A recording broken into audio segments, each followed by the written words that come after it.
여러분 안녕하세요. 금요일 계속해서 함께 예레미야 4장 19절에서 31절 말씀을 살펴보길 원합니다. 금요일 본문을 보면요.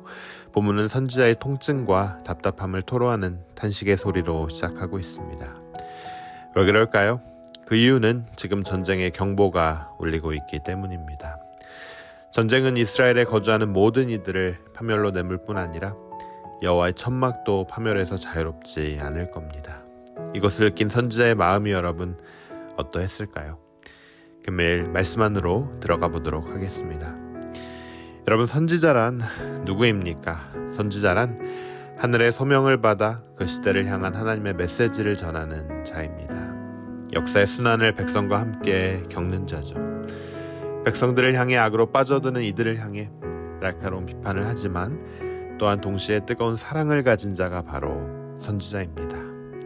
누군가를 미워서 비평하고 비난하는 자가 아니죠. 이들을 가슴에 품고 이들을 향한 사랑과 긍휼의 마음으로 진리를 선포하는 자가 바로 선지자입니다. 여러분 보면요, 대중이 듣지 못하는 소리를 듣기에 예레미야는 참 괴로웠을 겁니다. 또 보지 못하는 것을 보기에 슬프고 아팠을 거예요. 금일 예레미야 말씀을 보면서 이 시대 선지자로 산다는 것이 과연 어떤 삶이고 또한 어떤 의미였는지 함께 살펴보길 원합니다. 또한 더 나아가 이 시대 하나님의 소명을 가지고 살아가는 모든 그리스도인들의 삶이 어떠해야 하고 또 어떤 의미를 갖는지도 함께 나누길 원합니다. 금일 본문 4장 19절에서 22절이 이렇게 전합니다. 슬프고 아프다. 내 마음속이 아프고 내 마음이 답답하여 잠잠할 수 없으니 이는 나의 심령 내가 나팔 소리와 전쟁의 경보를 들음이로다. 패망에 패망이 연속하여 온 땅이 탈취를 당하니 나의 천막은 호련히 파멸되며 나의 휘장은 잠시간에 열파되도다. 내가 저 기호를 보며 나팔 소리를 듣기를 어느 때까지 할꼬. 내 백성은 나를 알지 못하는 우둔한 자요 지각이 없는 미련한 자식이라. 악을 행하기에는 지각이 있으나 선을 행하기에는 무지하도다. 네, 예레미야의 마음이 고스란히 느껴집니다. 그의 마음은 지금 너무나 슬프고 아픕니다. 창자가 끊어질 듯 답답하고 고통스럽습니다. 패망과 파멸과 또 탈취의 날이 다가오는 것을 경고하는 선지자의 마음은 너무나 무거워요.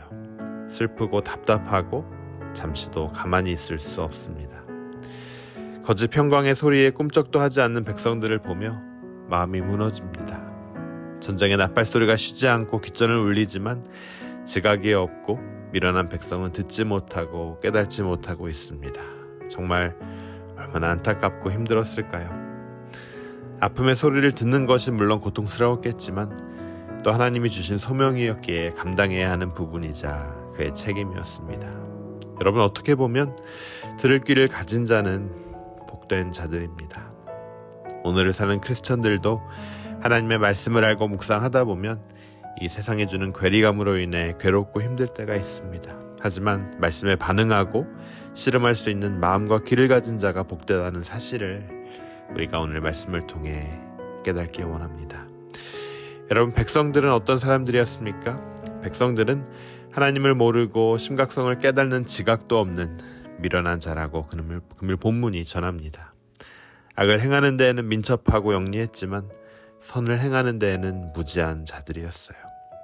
우리 함께 계속 말씀 보겠습니다. 23절에서 28절의 말씀입니다. 내가 땅을 본즉 혼돈하고 공허하며 하늘들을 우러른즉 거기에 빛이 없으며 내가 산들을 본즉 다 진동하며 작은 산들도 요동하며 내가 본즉 사람이 없으며 공중의 새가 다 날아갔으며 내가 본즉 좋은 땅이 황무지가 되었으며 그 모든 성읍이 여호와의 앞에 그 맹렬한 진노 앞에 무너졌으니 이는 여호와의 말씀에 이 온 땅이 황폐할 것이나 내가 진멸하지는 아니할 것이며 이로 인하여 땅이 슬퍼할 것이며 위의 하늘이 흑암할 것이라. 내가 이미 말하였으며 작정하였고 후회하지 아니하였은즉 또한 돌이키지 아니하리라 하셨음이로다. 말씀은 심판으로 변할 땅의 광경에 대해 전하고 있습니다. 심판은 창조 전의 혼돈과 공허 같은 세상을 만들 것이고 땅은 황폐하고 하늘은 어둡고 산은 요동치며 생명체는 소멸하게 됨을 전하고 있어요. 들과 성읍은 황무한 폐허로 변하게 되는데 선지자가 보는 이러한 광경은 그 자체로 충격이었습니다. 악하고 텅 빈 인생들에게 임할 심판은 그들의 거처가 텅 비게 되는 결과를 초래합니다. 그 좋은 약속의 땅이 황무지가 될 것이고 그 많던 거주자들이 소거될 거라고 그렇게 전하고 있어요. 보기에 심히 좋던 하나님의 선물인 이스라엘이 창조전의 모습인 공허와 흑암의 상태로 돌아갈 것임을 금일 말씀은 전하고 있습니다. 사랑하는 여러분, 금일 말씀을 읽노라니 선지자의 영을 가지고 산다는 것이 얼마나 힘든 일임을 깨닫습니다. 듣는 소리가 고통이고 보는 장면이 아픔입니다. 하지만 여러분, 하나님의 마음을 우리는 품고 살기에, 말씀을 깊이 마음에 새기고 살기에 듣기를 거부하고 보기를 외면하며 살 수는 없습니다. 듣는 귀와 보는 눈에 공감하는 마음을 우리는 구해야 합니다.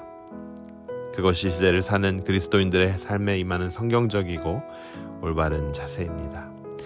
악이 판치는 이 절박한 시대를 살면서 고통당하는 이웃의 소리를 하나님의 마음을 헤아리며 듣고 볼 수 있는 그런 여러분 한 분 한 분이 되시길 주님의 이름으로 축원합니다. 우리가 정말 성경적인 관점으로 이 세상을 바라보며 정말 악에 빠져드는 이 세상을 향해서 아파하며 탄식하며 정말 주님의 마음을 구하는 그런 여러분 한 분 한 분이 되시길 주님의 이름으로 축원합니다. 우리 다시 한번 기도하도록 하겠습니다.